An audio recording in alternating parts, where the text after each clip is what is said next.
ये बेसिकली एक ज़िला है कुरम, जो अफ़गानिस्तान के बॉर्डर पे वाक़िया है। इसकी सरहदें मिलती है 3 सूबों के साथ। यार ये शिया सुन्नी की लड़ाई है भी और नहीं भी है। कोई भी साइड वायलेंस के हक़ में नहीं है।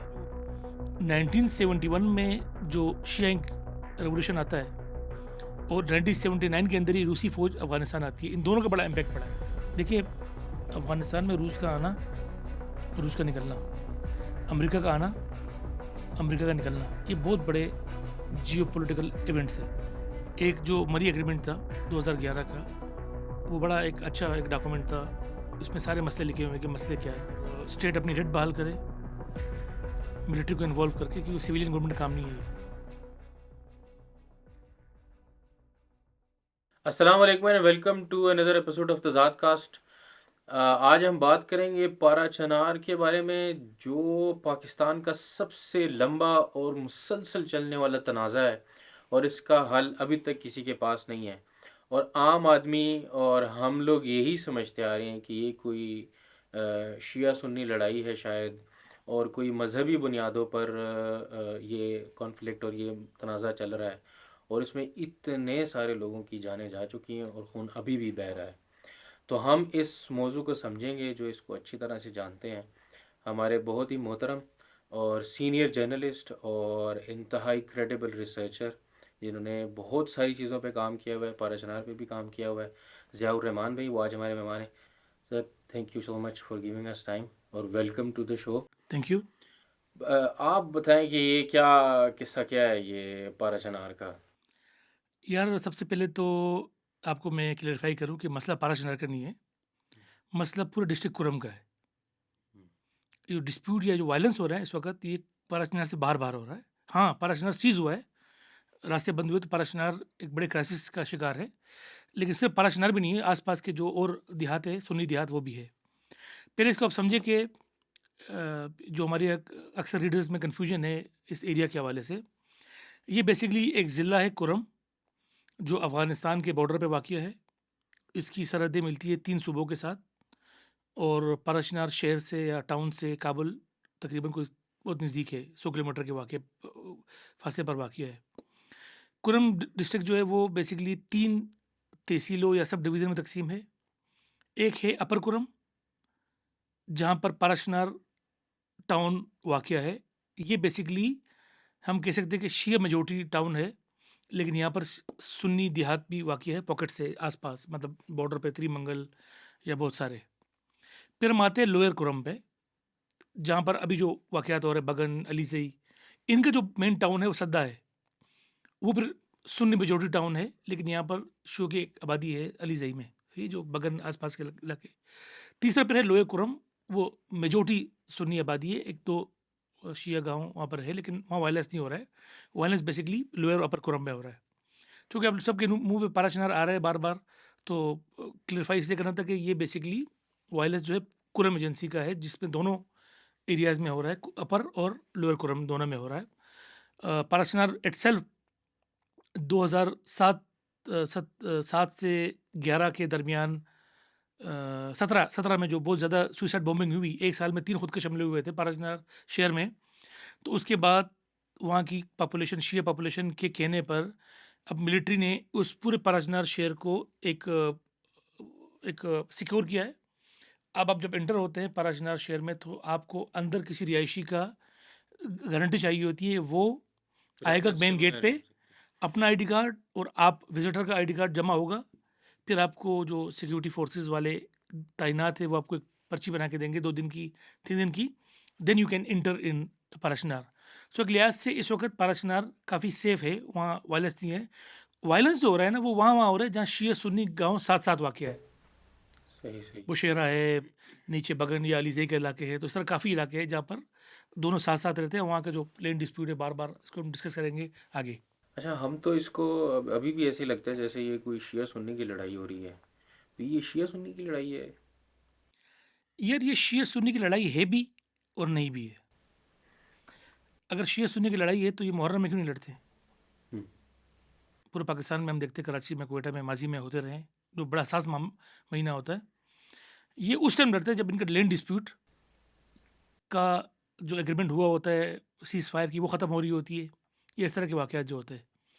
तो ये एक मिक्सचर है लैंड डिस्प्यूट्स का, स्टेट की वीक रेट का, ओल्ड डिकेड्स लोग या पुरानी जो राइवलरी है उसका, अफ़गानिस्तान के नज़दीक प्रॉक्सिमिटी और मुख्तलिफ़ जंगों में इस रीजन का इस्तेमाल होने का।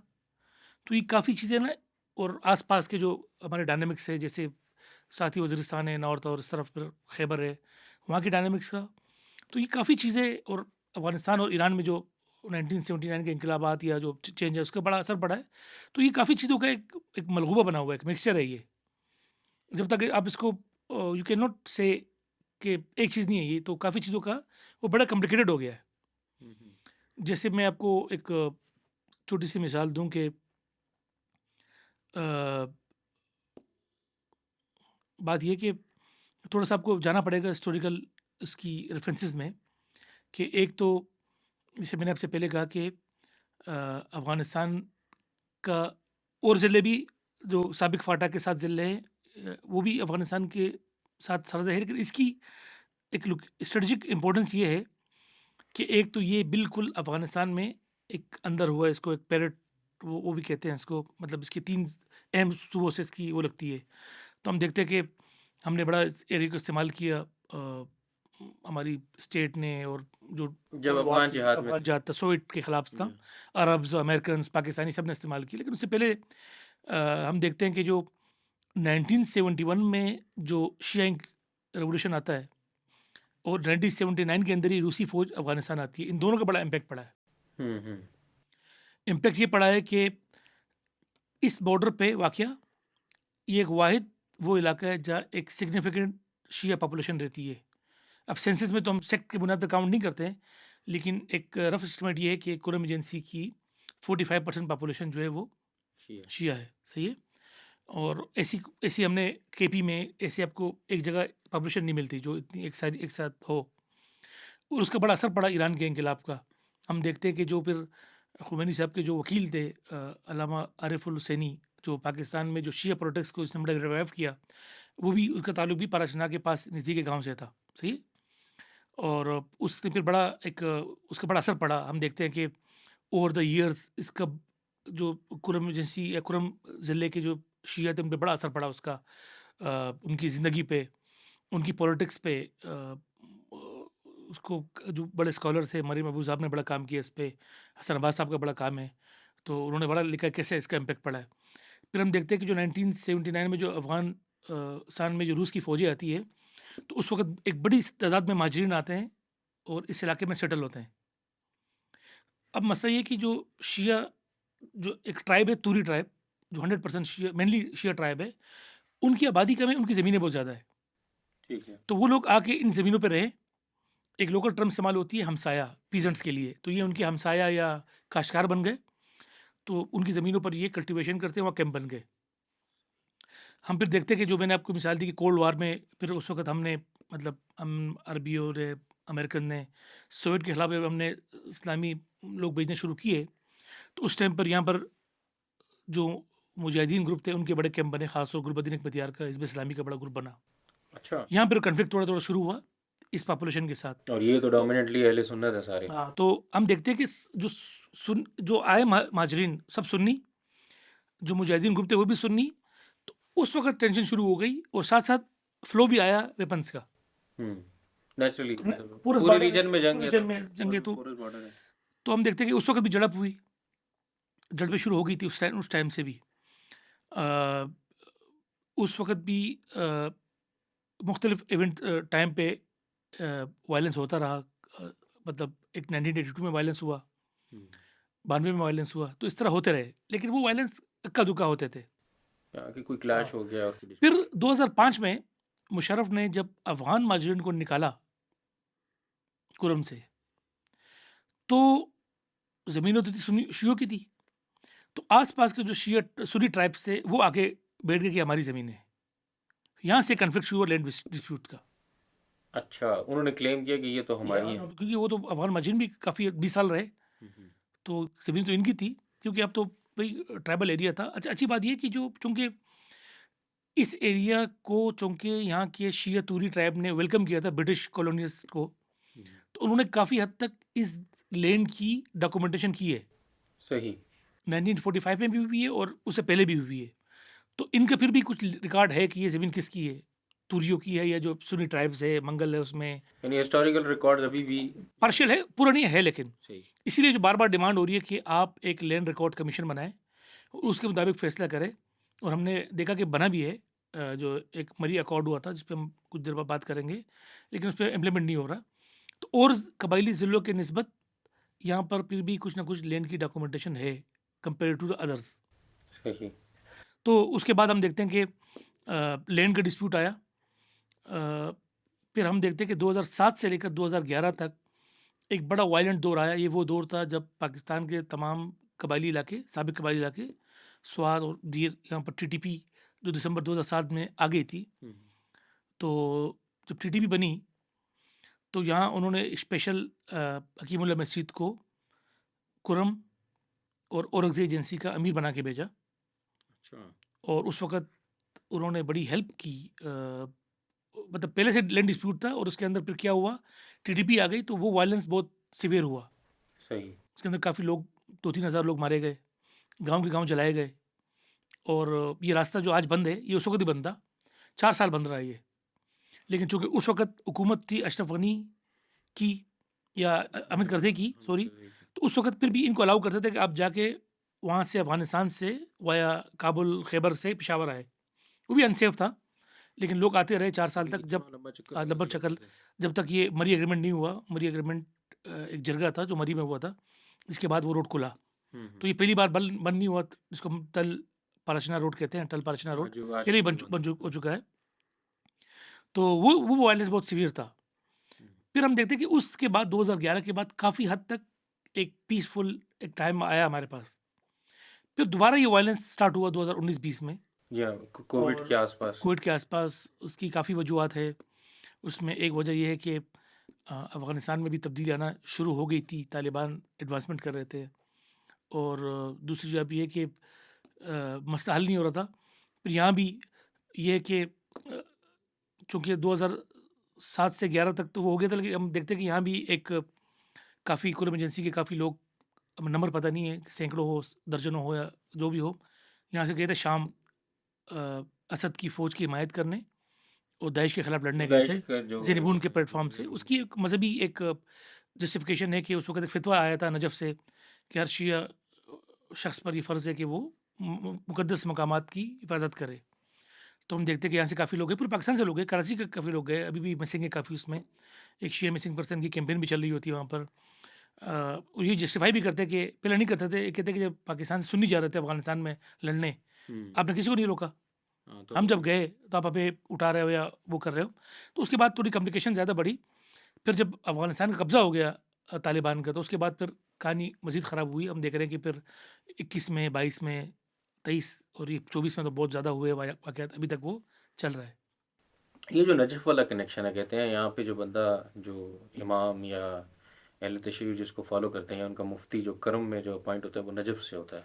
हाँ, अभी भी इनके पहले थे इरफ़ानी साहब जिनका ताल्लुक गिलगित से था। हुँ, हुँ। अभी उनके बेटे भी एमपी है वहाँ से, पाराचनार की लोअर कुरम की सीट जो है। और अभी जो साहब आए, अब नाम उसका नहीं आता, वो भी गिलगित से। तो इनके लिए पर ये उसको कहते हैं पेश नमाज कहते हैं, ये बाहर से आते हैं, अपॉइंट होता है। हुँ, हुँ। तो ये अब अभी बैतुल्लाह महसूद भी आया है, इसका मतलब ये हकीमुल्लाह कि रसूल। हकीमुल्लाह महसूद भी आया है, इसका मतलब ये कि असला भी आया। और यानी मुझे ऐसे लग रहा है जैसे कि ये सुन्नियों का ज़्यादा क्रिएट करता प्रॉब्लम है, यार ना कि अहले तशय्युc का है। मैं कह रहा हूँ कि इसमें इट्स वेरी, या ये कि कबायली ज़्यादा मसला है। देखिए मैं बताऊँ इसकी 5 वजूहत है मेन। हुँ, एक, अफ़गानिस्तान का बॉर्डर, पोरस बॉर्डर। दूसरी, आपने इनको 100 साल से ज़्यादा आपने रूल किया एफसीआर के अंडर, कॉलोनियल लॉ के तहत, सही है? सही। तीसरी फिर ये हुआ कि आपने मर्ज तो कर दिया, लेकिन मर्ज फाटा को 2018 में, लेकिन वो हुँ, मर्ज के बाद जो चीज़ें होती है, अब ये पुलिस ये मसला हल नहीं कर सकती। पुलिस हुँ, होती है वॉच एंड वार्ड के लिए, ये बड़ा, हुँ, सबके पास बड़ा सोफिस्टिकेटेड असला है, हुँ, रॉकेट लॉन्चर्स है, बड़े-बड़े असला है। तो पुलिस बेचारा तो पहले लेवीज़ थी, खासादार थे, आपने उसको या कुछ और भर्ती करके तो एक काम पुलिस का है नहीं, ना सूबाई हुकूमत का काम है। हुँ, ये एक बड़ा कॉन्फ्लिक्ट है, इसमें जब तक आप फ़ौज को इन्वॉल्व नहीं करेंगे, ये मसला हल नहीं होगा, सही है? चौथी बात ये है कि अगेन कि स्टेट की बहुत कमज़ोर हिट है। और पाँचवीं बात ये कि सिर्फ यहाँ मसला तो नहीं है, आस-पास भी जो वहाँ भी स्टेट की बहुत कमज़ोर हिट है। मतलब शुमाली वज़ीरिस्तान में देखें, जनूबी वज़ीरिस्तान में देखें, इस तरफ खैबर है, उस तरफ औरंगज़ेब एजेंसी है। आगे का हुआ साहब बिगड़ा हुआ, तो 2000 आप देख रहे वायलेंस हैं तो कि हर तरफ ही है। जो अगस्त 2021 में तालिबान ने जो कब्ज़ा कर दिया अफ़गानिस्तान पे, उसके बाद तो पाकिस्तान तो अभी तक उसके रिperकशन फ़ील कर रहा है। या टीटीपी की शक्ल में, हाफ़िज़ गुलबादर की शक्ल में, लश्कर इस्लाम के चक्कर में, इस कॉन्फ्लिक्ट के शक्ल में। तो ये आप इसको आइसोलेट नहीं कर सकते हैं। फिर दूसरी बात ये कि सोशियो इकोनॉमिक डेवलपमेंट बहुत मैटर करती है, चूँकि शिया आबादी, चूँकि मैंने आपको कहा कि ये हाँ, ब्रिटिश मतलब दौर में बड़ा बड़ा डेमोग्राफी के लिहाज वेलकम से। किया था, तो आप देखिए तो वो बहुत एडवांस है, लिटरेसी बहुत ज़्यादा है, फाइनेंशियली बहुत स्टेबल है। डायस्पोरा बहुत बड़ा है कतर में, ऑस्ट्रेलिया में, सुन्नी इलाके बहुत बैकवर्ड है, लिटरेसी बहुत कम है वहाँ पर, सही है? तो ये सोशियो इकोनॉमिक इंडिकेटर भी बहुत बड़ा मैटर करते हैं। एक थोड़ी-सी हमने देखी थी कि एक उम्मीद की किरण आई थी 2024 के इलेक्शन में, जब पहले यहाँ की सीटें 2 होती थी, अपर कुरम की और लोअर कुरम की। अपर कुरम से आते थे अक्सर पीपल्स पार्टी या आज़ाद उम्मीदवार अपना साजिद तूरी, और नीचे से जेयूआई के अपना एक उम्मीदवार आते थे, नाम है औरंगज़ेब साहब थे। इस बार वो सीट एक हो गई। हुँ, तो इस बार हम देखते हैं कि यार एक पारा शिनार का रिहायशी सुन्नी कैंडिडेट, शिया कैंडिडेट एमडब्ल्यूएम का उम्मीदवार, बट पीटीआई के सपोर्टेड से, वो सुन्नियों के वोट से जीत कर आया। यानी कॉमन दोनों दोनों ने वोट दिया दोनों उसको। वोट दिए, और बड़ा बड़ा हमने देखा कि उस वक़्त बड़े नारे लगे सदा बाज़ार में कि शिया सुन्नी भाई भाई। जी। तो हमें उम्मीद कर रहे थे कि यार ये बड़ी अच्छी इंडिकेशन है। इस इलेक्शन ने बड़ा उनको एक साथ कर दिया, लेकिन वो हमारी जो उम्मीदें थी वो बहुत नाकाम साबित हुई। हमने बाद में वायलेंस देखा। हाँ, ये जुलाई से शुरू हुआ और अभी बिल्कुल, तक जो हाँ। है वो ख़त्म नहीं। वो जो कॉन्वॉय लेकर जा रहा था सामान वगैरह, बिल्कुल। उसके ऊपर फायरिंग की, फिर उसमें से जो ड्राइवर थे ट्रकों के 5 उनको किडनैप किया, फिर उनको मारा, फिर लाशों के साथ ज़्यादती मैं की।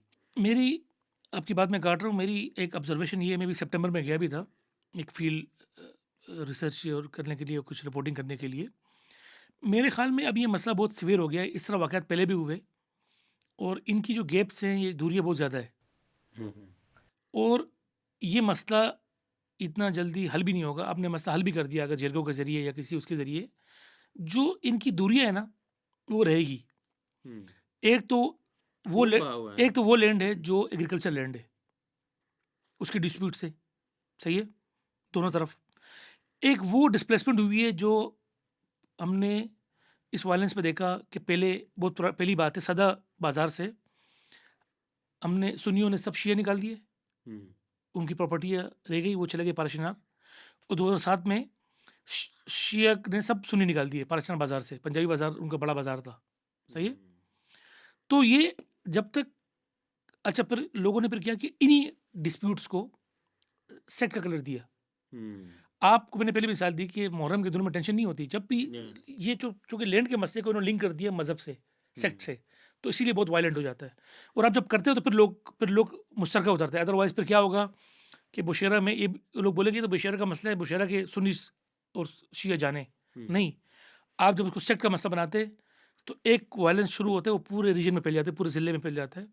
ये तो अच्छी बात है कि पहले ये वायलेंस फैलता था आस-पास के ज़िलों में, हंगू, कुआट तक जाता था। कॉट तक अब जाता था। औरंगज़ेब में जाता था, अब वहाँ नहीं जा रहा है। जी। लेकिन फिर ये फैल जाता है पूरे ज़िले में, सही, सही। क्योंकि आप उसको फिर कलर देते हैं कि फैल जाए, इससे एक बड़ा कोई भी मसला बन जाए। सही, सही। मतलब आपके इंडिविजुअल एक गाँव का मसला होगा, लेकिन वो फिर उसको पूरी कम्युनिटी अपना ले लेती है।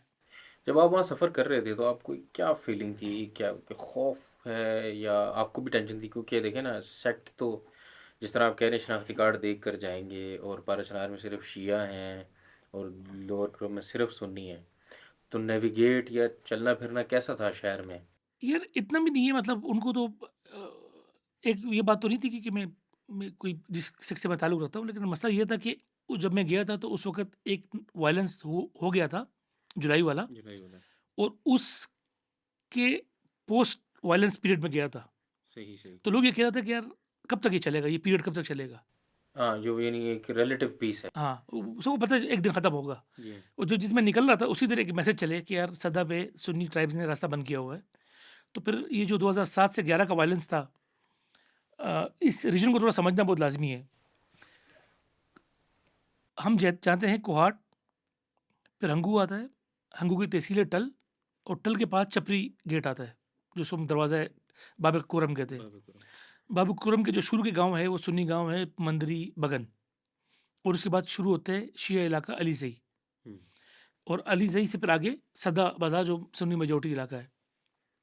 हम देखते हैं कि 2007 से 11 तक जब वायलेंस हुआ, जब ये बगन का रास्ता बंद हुआ, तो अली ज़ई के लोगों को पाराचनार से कनेक्ट करने के लिए इन्होंने अपनी ज़मीनों पर खुद ही अपनी मदद आप एक रोड बनाया जिसको कहते हैं डिफेंस रोड, हुँ, ताकि जब रास्ता बंद हो तो कम से कम ये लोग पाराचनार आ सके, जा सके। बाज़ार है, हॉस्पिटल है, स्कूल है। तो मैं भी उस रास्ते से मैं गया, चूँकि मेरे ड्राइवर जो थे, दोस्त थे हमारे, वो शिया कम्युनिटी से थे, तो उनकी सिक्योरिटी के चक्कर में देखा मैंने, बड़ा मुश्किल रास्ता था। बिल्कुल ये अफ़गानिस्तान के बॉर्डर के साथ-साथ आ रहा है, हो ना, हुँ, सही है। हुँ। मैं वहाँ से आया, जो आधा घंटे का रास्ता था, 2 ढाई घंटे में लगा।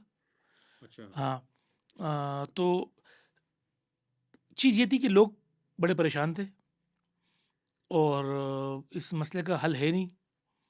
स्टेट और चक्करों फँसी हुई है स्टेट के पास तो ठ कि सारे हाथ फुल हैं हाथ उसके। फुले, और लोग बड़े परेशान थे कि यार कब तक ये वायलेंस चलता रहेगा, किस तरह हम लोग, इस तरह हम लोग मतलब मरते रहेंगे, और ये वायलेंस किसी भी एक स्पार्क होता है, बस छोटा सा हो जाए, बस अचानक फैल जाता है। आपने पारा-चनार भी देखा है और लोअर कुरम जाते हुए भी देखा है। आपको क्या फ़र्क लगता है? जिस तरह आप कह रहे हैं लिटरेसी रेट पारा-चनार में बहुत ज़्यादा है। ज़ाहिर है वहाँ के लोग पढ़े लिखे भी होंगे, उनको जॉब्स मिलती होंगी, और मैं अज़्यूम कर रहा हूँ कि वो ज़्यादा वेल ऑफ होंगे और क्वालिटी ऑफ लाइफ भी शायद उनकी बेहतर हो। तो क्या ये भी प्ले करता होगा इस कॉन्फ्लिक्ट में? प्ले मैं कह रहा हूँ कि प्ले भी करता होगा, लेकिन इक्वल सोशियो इकोनॉमिक कंडीशन जो होती है ना, उससे फिर बड़ी बैलेंसिंग माहौल होता है। कसूर, ये मैंने कहा कसूर, अब ये है कि वो जो चूँकि ब्रिटिश राज के अंदर ये इलाके डेवलप हुए, हुँ, पराचना के अंदर एयरपोर्ट भी है। या पराचना के अंदर आप जब निकलते हैं शहर से बाहर, तो एक लाइन पे इंग्लिश मीडियम या बड़े स्कूलों की बड़ी लाइन है, हुँ, सही है? और लेकिन आप सुनी इलाकों में आप जाए तो आपको अंदाज़ा होता है कि मतलब वहाँ कुछ नहीं है। हुँ। तो ये भी बड़ा मैटर करता है, तो ये भी इसके एक one of the major point नहीं, ये भी पॉइंट है। ये भी एक वजह है वजह जिसकी है। वजह से ये तूल पकड़ता है। अम, अभी जो यानी हम वीडियोस पे ही देखते हैं, हमने ये 2 माह पहले एक वीडियो देखी जिसमें काफ़ी सारे वर्दी वाले लोग एक बंदे को बाज़ार में पकड़ते हैं पारा-चनार में, और लेकिन ये है कि और इतने सारे उसके साथी आते हैं और उनको छुड़ा कर ले जाते हैं। एक वीडियो ट्विटर पे वायरल हुई थी। तो बाद में हमें पता चलता है वो बंदा फिर टिकटॉक पे मज़ाक उड़ा रहा होता है, जैसे हम ज़ैनबी हूँ, या वो जो बिल्कुल। पीले-पीले परचम जो हैं वो भी हैं। और वो क्या है, कैसे, यानी यानी फ़ौज से वो छुड़वा कर ले गए? इतनी कमज़ोर है स्टेट? नहीं, नहीं, असल में मसला ये है कि ये इस बार जो वायलेंस गंभीर हो रहा है ना, उसकी एक वजह ये भी है कि सोशल मीडिया का इस्तेमाल ने भी, मिसयूज़ ने बड़ा काम ख़राब किया है। अच्छा, यानी यहाँ भी वही वाला मसला है जो रियासत और दोनों में भी तरफ है। से भरपूर इस्तेमाल हो रहा है टिकटॉक का।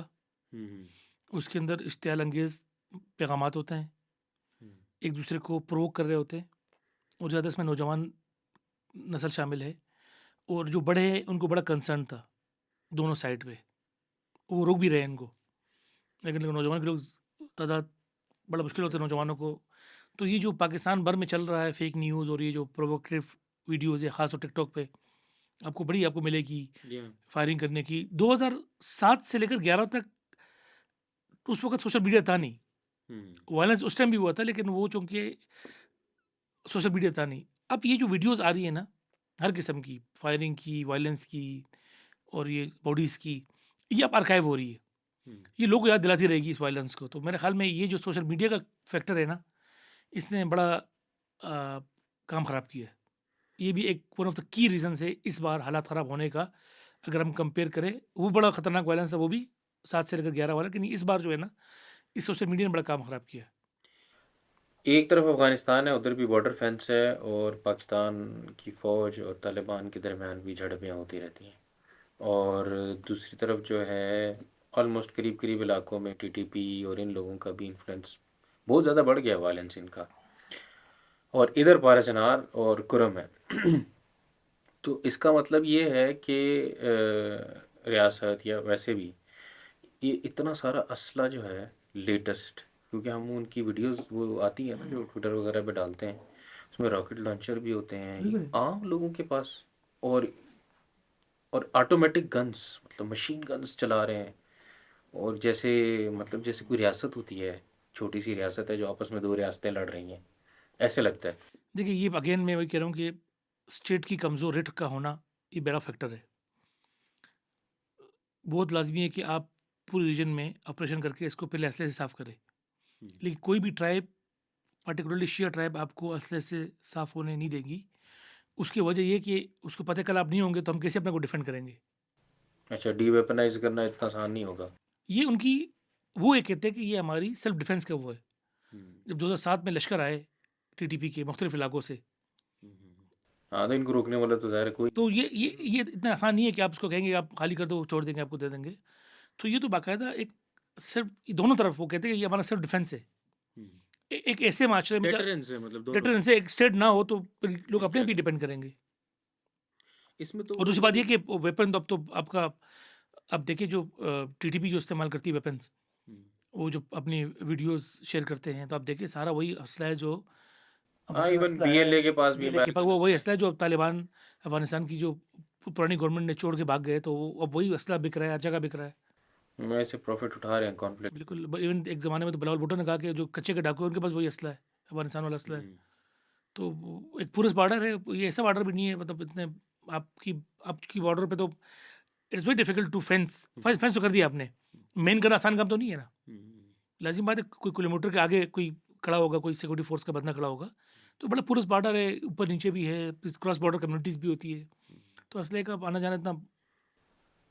आप क्या लगता है कि, मुझे लगता है कि ये जब से दाइश को इन्होंने शिकस्त दी है, जो ईरानी मिलिशियाज थे या ईरान की सपोर्ट वाले जो प्रॉक्सी मिलिशियाज थे, और जिसमें ज़ैनबीयून भी शामिल है, अफ़गानिस्तान के फ़ातिमीयून, इवन अभी शाम, अभी जब बशार अल असद की हुकूमत गिरी है, तो तब भी वहाँ पर पाकिस्तानी लोगों की वीडियोज़ और वीलॉग्स मौजूद हैं। वो उमवी मस्जिद में खड़े हैं। और तो आपको लगता है कि ये वो जो वहाँ से वापस आए और यहाँ आके वापस अपने घरों में जब कुरम में आए हैं ज़ैनबीयून, या उनको क्योंकि ग्लोरीफाई तो किया जाता है, उनको ये हीरो तो मानते हैं, तो उनकी वजह से ज़्यादा नहीं है दोबारा से स्पार्क हुआ? मेरे ख्याल में दोनों उन साइड पे है, पाबंदी भी लगी। दोनों साइड है। जो लड़के आया अफगानिस्तान में, और ख़ासतौर तालिबान की हुकूमत के आने के बाद, वो भी इम्बोल्ड हुए, अच्छा। और यहाँ से जो सीरिया गए थे वो भी इम्बोल्ड हुए। तो दोनों तरफ का जो मिलिटेंट है ना, जो इम्बोल्डन मिलिटेंट है, मैं ये नहीं कह रहा कि सब लोग हैं मिलिटेंट से जो लड़ रहा है, कुछ लोग हैं, सही है, हम्म, वो आपकी बात सही है, वो बड़ा ग्लोरीफाई भी है, इम्बोल्डन भी बहुत हुआ है। हम्म। क्योंकि वो तो अपने को हीरो समझते बिल्कुल, होंगे ना बिल्कुल, कि यार हमने तो इतने बड़ी बड़ी चीज़ों को बिल्कुल, दाइश को हमने शिकस्त दी है, तो ये क्या होली चीज़ है। वॉरियर्स, बिल्कुल होली वॉरियर्स का जो कॉन्सेप्ट होता है, तो ये मेरे ख्याल में ये बहुत एक अंडरस्टैंड करने की है कि ये जो सेक्टरियन इशू है ना, it is very different from Karachi, GP, जंग, पंजाब, ये डिफरेंट है। हाँ, मतलब ये वहाँ के तो सेक्टरियन वाले से डिफरेंट है। नहीं, सिपा साहबा का इसमें कोई लेना देना नहीं है। क्यों नहीं है? आप वो अगले वाले भी जब झंडे लाते हैं तो उससे पसाबा की लाते हैं वो लोग। हम्म। मैं वो नहीं कह रहा, मैं कह रहा हूँ एक मिक्सचर है ये सारा, बड़ा एक मलहो बना है। उधर से अब ये देखें ना कि आपको इंटरेस्टिंग कहानी सुनाऊँ, पारा शनार का नाज़िम भी एमडब्ल्यूएम का है, और अच्छा। एमएनए भी एमडब्ल्यूएम का है। सही। साथ ही औरंगज़ेब के अंदर जो नाज़िम आया चेयरमैन जो है बल्दियात का, वो सिपा साहबा का है। अच्छा। तो ये ये कि ये ये देखिए ना कि कभी-कभी, सरकारी जो इंस्टीट्यूशन, ये नहीं जो नहीं, आपकी नहीं, वो नहीं कह रहा हूँ कि कभी-कभी सेक्ट हावी हो जाती है आप पे। हम्म, कभी-कभी आप देखते हैं पीपल्स पार्टी होती है, अब वो एमडब्ल्यू में आ गई। वहाँ पर वो जेवाई होती थी, वहाँ सिपा साहबा आ गई।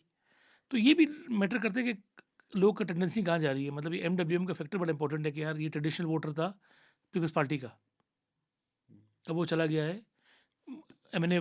चलो एमएनए की सीट पे तो चलो हम देखते हैं कि पीटीआई की बड़ी एक सपोर्ट बेस थी, वेव था इमरान खान की, उसकी ना उसका बड़ा कमाल था। लेकिन चेयरमैन जो टाउन का चेयरमैन है पाराचना टाउन का, उसका तो बहुत मैटर करता है ये।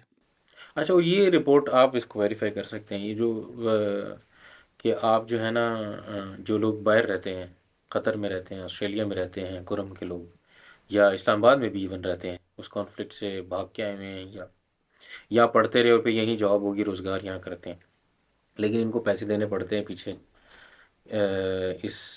जो लोग भी जंग लड़ रहे हैं उसको भत्ता देते हैं, या उसको क्या यार कहेंगे आप। देखिए, ये इनका मसला नहीं है, दोनों तरफ मसला है। क्योंकि ये मैंने अगेन कहा कि ये अब बन गई है कौमी जंग। हम्म, चूँकि ज़मीनें इनके यहाँ ज़मीन बेचने का कॉन्सेप्ट नहीं है। You can not sell your land to Sunnis. हुँ, हुँ, तो आपकी ज़मीन तो वहाँ है। आपकी जब ज़मीन है और आप कराची में है, इस्लामाबाद में है, कतर में है, ऑस्ट्रेलिया में है और सुन्नियों का भी ये मसला है कि आपकी अगर ज़मीन है, लड़ाई है, अगर आप बाहर हो, तो you have to participate because अब ये इनकी अब ये जंग बन गई है, ये लड़ाई है, ये कौमी जंग बन गई है। तो आप अगर आपकी ज़मीन है तो आपको हिस्सा डालना पड़ेगा। आप खुद नहीं आ रहे, तो यू हैव टू पे समवन अच्छा। ऑन योर बिहाफ के वो जो बंकर में बैठे, ना लड़े लेकिन बंकर में बैठे कुछ करे। हुँ, हुँ। क्योंकि अब ये एक डिफरेंट टाइप मतलब की एक तरह से ये मतलब और सिक्योरिटी। ये मसला नहीं, ये हर जगह का मसला है। ये जो ट्राइबल एरियाज़ के अंदर हम देखते हैं ये फिर कौमी चीज़ें बनती है। तो हर वो ट्राइब का बंदा जो कहीं भी हो ना, वो उसके अंदर in one way other way participate करेगा, फिज़िकल, मॉनेटरी लेवल पे। क्योंकि आपकी ज़मीनें भी आपकी कलेक्टिवली ओन्ड है ना, इसको हम कहते हैं कि शामिलात या सबकी मुश्तरका ज़मीनें। हुँ, मतलब एक एक ट्राइब है, उसकी मतलब बड़ा ख़ानदान है, उस सबकी ज़मीन है ये, एक बंदे की नहीं है। जो पहाड़ है सबका है, हुँ, फिर तक़सीम करेंगे बाद में। सही, या ये जो एक बड़ी लैंड है, ये सबका है। सही, इसको हम कहते हैं कलेक्टिवली लैंड ओन्ड लैंड, इसको शामिलात कहते हैं। सही। ये तो आप ये देखें ना, ये इस तरह की बहुत सारी चीज़ें हैं जो रिपोर्ट भी हो रही हैं और हमारे यहाँ एक एक तरीक़ाकार है ना। आप तो चलें खुद पर्सनली गए हैं वहाँ कुरम में, अभी तो वहाँ कोई जा नहीं सकता है, रास्ते बंद हैं और लड़ाई है। तो फिर ये इतनी सारी मीडिया पे जो रिपोर्टिंग हो रही है, जो लोग लिख रहे हैं, तो ये हम कैसे असरटेन करें कि ये सही है और इसकी क्रेडिबिलिटी या। देखिए 2 चीज़ें हैं ना, मैं मानता हूँ कि रास्ता बंद है, हम्म, लेकिन लोग तो हैं वहाँ पर। पाराशनार के अंदर भी साफ़ ही है, सद्दा के अंदर भी साफ़ ही है। हाँ, ये बात है कि आप कैसे उसको मालूमात को वेरीफ़ाई करते हैं, कैसे बैलेंस करते हैं। आया जो बंदा बात कर रहा है वो कितना वेरीफ़ाइड है। आजकल तो हम देख रहे हैं काफ़ी वीडियोज़ भी आती है, काफ़ी रिपोर्ट्स भी बाइस्ड होती है, बड़ी हाँ मतलब अनवेरिफ़ाइड होती है, कुछ में तो लिखा हुआ हाफ़ है कॉपी बिल्कुल होती कि है। अहले तशय्युह का नाम लेके तो सही है। तो मेरे ख़्याल में ऐसे सिचुएशन में पब्लिकेशंस या मीडिया हाउसेज़ या सहाफ़ियों का बड़ा रोल बड़ा क्रिटिकल हो जाता है कि आप कैसे वेरीफ़ाई करते हैं इस मालूमात को। गवर्नमेंट बात नहीं करती, सही है, अमूमन। अमूमन वो ये नहीं बताती कि असल में क्या हो रहा है, सही है। इसमें मेरे ख़्याल में सबसे पहले और इसकी वजह से इन जो रीडर है, वो बेसिकली या तो लेस इन्फॉर्म है, अनइन्फॉर्म है या फिर मिस इन्फॉर्म्ड है। हम्म, तो आपकी बात सही है कि ऐसे सिचुएशन में जब फेक न्यूज़ का भी एक फ्लो है बहुत ज़्यादा होने और वाला सोशल मीडिया का बड़ा इस्तेमाल कर रहे हैं, वहाँ के दोनों साइड से मिसयूज़ कर रहे हैं और एक्सेस भी नहीं है। जब एक्सेस थी भी लोग नहीं गए यार, बात ये भी है कि लोग जाते नहीं है। उसकी अपनी वजह है, पाकिस्तान का जो अपना मीडिया लैंडस्केप है, इतने फाइनेंशियल मसले हैं कि वो they can not support you to go there, सही है। हम्म, तो आप फ़ोन ही कर लोगे, लेकिन चलो ये कि आप अंडरस्टैंड करें, लोगों से बात करें, हर किस्म के लोगों से, इंडिपेंडेंट एक्सपर्ट्स जो वहाँ होते हैं उनसे बात करें, जिन्होंने काम किया इस पे। काफ़ी अच्छी किताबें हैं, काफ़ी अच्छी रिपोर्ट्स हैं, वो पढ़ें, तो आपकी एक अंडरस्टैंडिंग क्लियर हो जाती है। फिर जब लिखते हैं, तो आपकी जो पढ़ने वाला है या देखने वाला है, उसकी बड़ी एक कांसेप्ट क्लियर हो जाता है कि हो क्या रहा है बेसिकली। अच्छा, एक और मेरा फियर ये है कि क्या है, आपको लगता है कि यार ये इससे मुझे ऐसे लगता है जैसे ये ना हो कि किसी दिन जो है ना, ये जिस तरह प्रोवोक करते हैं ना, पहले तशय्युह वाले अपने व्हाट्सएप ग्रुपों में टिकटॉक शेयर कर रहे हैं, अहले सुन्नत वाले, और वो बड़े ब्रूटल तरीके से एक दूसरे को मारते भी हैं, मतलब, और सही। फिर उसको डिस्प्ले कैसे करते हैं बाज़ारों में, लाशों को। तो खुदा न खास्ता कहीं इससे इंस्पायर होके पाकिस्तान के मुख्तलिफ और इलाकों में कहीं ये शिया सुन्नी इस तरह का। सर ये बड़ा एक आपने बड़ी अहम बात की, ये बड़ा खौफ है। हम्म, थैंकफुली अभी तक स्प्रेड नहीं हुआ, लेकिन स्पिल ओवर होने का बड़ा ख़तरा है। हमने थोड़ा-सा इसका वायलेंस तो नहीं हुआ, लेकिन जब कराची में हम देखते हैं कि कुछ दिनों के लिए एमडब्ल्यूएम ने स्ट्राइक्स किए, तो उसके मुकाबले में सिपह-साबा भी आ गई और बड़ा एक खौफ फैला कि शायद लड़े नहीं आपस में। हम्म, तो ये एक एक है, अभी तक तो थैंकफुली हुआ नहीं है, लेकिन खदशा है कि शायद स्पिल ओवर हो जाए। जिस तरह के आपने जो कहा ना कि ब्लास्फेमियस कंटेंट है या जिस तरह वायलेंस और ये इनह्यूमन तरीके से बेहेडिंग की तस्वीरें लगाते हैं, सो इट्स वेरी डेंजरस। और ये मेरे ख्याल में आपने बड़ी इम्पोर्टेंट पॉइंट रेज़ किया आपने। आप क्या लगता है सोल्यूशन क्या होगा? कर्फ्यू लगा दें, बंद कर दें बात बिल्कुल? बात ये नहीं है, बात ये है कि मेरे ख्याल में एक शॉर्ट टर्म, एक मिड टर्म, एक लॉन्ग टर्म पॉलिसी इसके लिए होनी चाहिए। एक जो मरी एग्रीमेंट था 2011 का, वो बड़ा एक अच्छा एक डॉक्यूमेंट था। इसमें सारे मसले लिखे हुए हैं कि मसले क्या है, हम्म, वो आइडेंटिफाइड है, उसको आप हल करें। जो लैंड कमीशन बना है, उसकी रिपोर्ट आनी थी इसको पब्लिक करे, कुछ खफ़ा होंगे, कुछ खुश होंगे, जो भी हो, पब्लिक करे, मसले हल करे लैंड्स के भी, और स्टेट अपनी रेड बहाल करे, मिलिट्री को इन्वॉल्व करके, क्योंकि सिविलियन गवर्नमेंट काम नहीं है ये। ये एक हार्डकोर मिलिटेंसी है लेकिन आप बॉर्डर देखिए ना पे। आजकल जो एक सेंटिमेंट है मैं बता रहा हूँ ना, इसमें आए। फिर साथ-साथ एक, जैसे आपने खुद कहा, आपने भी कहा कि ये इतना गैप बढ़ चुका है इन वीडियोज़ के बाद और इन चीज़ों के बाद, कि आपको अब एक लॉन्ग टर्म पे इनको नज़दीक लाने के लिए, इसको हम कहते हैं ना, सीबीएम कहते हैं, उसकी ज़रूरत है कि आप एक मुकालमा शुरू करें दोनों के दरमियान, कि यार कैसे इस गैप को कम किया जाए। मसला ये है कि जिसका भाई मारा गया और वो पश्तून ट्राइब है दोनों, वो तो बदला लेगा जब उसको मौका मिलेगा। हम्म, तो ये मसला है कि ये सोसाइटी बड़ी ट्राइबल है, पश्तून वली के साथ-साथ सेक्ट भी आ गया, लैंड डिस्प्यूट भी आ गया, पोरस बॉर्डर भी आ गया। इस सारे और दोनों चीज़ों को तरफ के देख, जिहादी भी आ गए। दोनों तरफ जिहादी भी आ गए, ग्लोबल ट्रांज़िशनल सारे। इस सिनेरियो में पाकिस्तानी स्टेट को चाहिए, और आस-पास भी कॉन्फ्लिक्ट चल रहा है, तो एक एक कम्प्रिहेंसिव कोई बनाए, सारे स्टेक होल्डर को बिठा के, जो इन्फ्लुएंशियल लोग हैं, जो सेक्ट की पार्टियाँ हैं, जो बैलेंस लोग हैं, उनको बिठा के, और एक मुख्तलिफ़ किस्म के short term, long term, mid term की पॉलिसी बनाएँ, ताकि ये वायलेंस एक कम हो, ख़त्म हो, और मुल्क के दीगर इलाकों में ना फैले। जो अहले सुन्नत और शिया के माहिदीन हैं, उलमा हैं या पेश इमाम हैं जिनको लोग सुनते हैं, वो क्या सोचते हैं? क्या वो भी उन मैं वो क्या सोचते होंगे इस वक़्त, या वो क्या डायरेक्शन लोगों को देते हैं? यार मेरे ख़्याल में क्या वो कोई भी साइड जो है ना, कोई भी साइड वायलेंस के हक में नहीं है। लेकिन ये हो तो रहा है। हो रहा है, मैं कह रहा हूँ हक हक में नहीं है, वो माहौल बन जाता है। जैसे मैंने कहा ना, एक डिस्प्यूट फैल जाता है, क्योंकि उसको पता है कि आज इसका नंबर, कल मेरा नंबर होगा। हुँ, तो वही मैं कह रहा हूँ, ये वहाँ फैलता है जब जहाँ स्टेट नहीं होती है, जहाँ रियासत नहीं होती, रियासती अमल दखल नहीं है। तो बेसिकली स्टेटलेस इलाकों में यही होगा, खुद गन उठाओ, खुद ही अपना मसला खुद हल करो। तो सबसे, जो मैं बार-बार एम्फसाइज़ कर रहा हूँ कि स्टेट की रेट पे कह रहा हूँ, ये जो अभी डीसी करम डीसी मिसी बेचारों का काम ही परसों नहीं है, कहा कि यार किसी को हम काम ही नहीं है। ऑपरेशन शुरू कर रहे हैं, सिक्योरिटी ऑपरेशन। तो क्या हुआ, चार अभी साहब। 2 बार जो कॉन्वॉय गए, उस पे हमले हुए। हुँ, कहाँ ऑपरेशन करोगे आप? हुँ। तो स्टेट रेट कैसे कायम करेगी? ऑपरेशन कर नहीं स्टेट अगर सकते, चाहे तो, रोक नहीं सकते। चाहे तो सब कुछ कर सकती है यार। कर्फ्यू भी लगाएँगे, सारों को बंद कर देंगे कर्फ्यू तो सब। अभी भी लगी हुई है, मतलब 3 महीने से 4 महीने से बंद पड़ा हुआ है, 3 महीने हो गए, और 3 मंथ। नहीं तो वहाँ पे फिर ये चीज़ें कैसे पहुँचती हैं, ये सारी अजनास, दवाइयाँ? ये एक क्राइसिस तो बड़ा जेन्युइन है, क्योंकि ना सिर्फ ये देखें, ये पालाचना तो शहर बहुत में, बड़ा। बल्कि जो सुन्नी देहात है उनमें भी, और बड़ा जेन्युइन एक ह्यूमैनिटेरियन क्राइसिस है ये। ये देखिए ना, अब लोग बीमार भी हो रहे हैं, ज़ाहिर-सी बात है, बिल्कुल। बच्चे भी पैदा हो रहे हैं। नहीं, नहीं, अब ज़रूरी अभी यार बात है कि देखिए, लोग अभी ज़ख्मी भी है, लोग बीमार भी हैं, काफ़ी डेथ्स भी हुई है हर तरफ से। तो और सर्दी कितनी शदीद है वहाँ पे, बिल्कुल, सर्दी बहुत ज़्यादा होती है, सर्दी बिल्कुल, ये भी आप बहुत सही कह शदीद रहे हैं। हाँ, होती है। बिल्कुल। तो ये एक बहुत बड़ा क्राइसिस बिल्कुल। बनता जा रहा है वक्त के साथ साथ। हुँ। अच्छा, जिस तरह पाकिस्तान के बाकी सारे बड़े बड़े जो सियासी आपस में कॉन्फ्लिक्ट होते हैं, उसमें हमने देखा है, या होने के बाद, गुजरने के बाद, जब शुजा नवाज की जिस तरह की किताब है, तो उसमें आप पता चलता है कि बैकडोर डिप्लोमेसी होती है। कभी यूके इन्वॉल्व होता है, कभी यूएस, कभी सऊदी अरेबिया। क्या इस कॉन्फ्लिक्ट में भी ईरान या वो जो इमामत वाला सीन है वो इन्वॉल्व हों, और यहाँ से इनको जो सिपा सहाबा वाले हैं इनको भी कोई पकड़े, क्योंकि ज़रा हमारे इदारे को जानते तो हैं, यार देखिए, मैं वो नहीं कहता या कि, इंटरनल ही इसको देखिए, इंटरनली ही किया जाएगा? मैं वो नहीं कह रहा कि हमारे आस-पास के जो हालात हैं, उसका असर नहीं पड़ता। लेकिन ये बात तय है कि मसला लोकल है। अच्छा, यानी लोग मसला लोग कर। देखिए, मसला लोकल होता है तो कॉन्फ्लिक्ट होते हैं, बाहर के लोग इन्वॉल्व होते हैं। मसला लोकल है, इसको अब लोकली हल करें।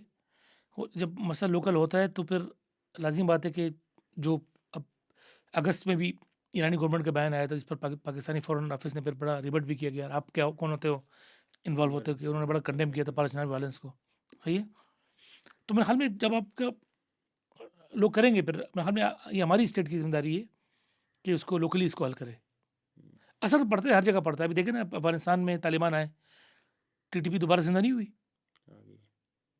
हर जगह असर पड़ता है, कोई भी चंद तब्दीली आती है। देखिए, अफ़गानिस्तान में रूस का आना, रूस का निकलना, अमेरिका का आना, अमेरिका का निकलना, ये बहुत बड़े जियोपॉलिटिकल इवेंट्स है। इसके बड़े इम्पैक्ट पड़ते हैं रीजन पे, ख़ासतौर पाकिस्तान में, हम बिल्कुल इमीडिएट नेबर है। तो इसी तरह ईरान का भी इंकलाब है तो बड़ा हम पे असर पड़ा। तो ये आपकी बात सही है, असर पड़ते हैं, लेकिन मसला बड़ा लोकल है और बहुत पुराना मसला है। इसको लैंड के डिस्प्यूट को भी रिज़ॉल्व करे, सीबीएम शुरू करे ताकि कम्युनिटीज़ बैठें और एक बड़े पैमाने पर एक डायलॉग की ज़रूरत है कि ताकि ये मसला हल हो, वरना अदरवाइज़ लोग इस तरह मरते रहेंगे और ये क्राइसिस बस। बहुत बड़ा होता जाएगा। On this note, thank you. Welcome.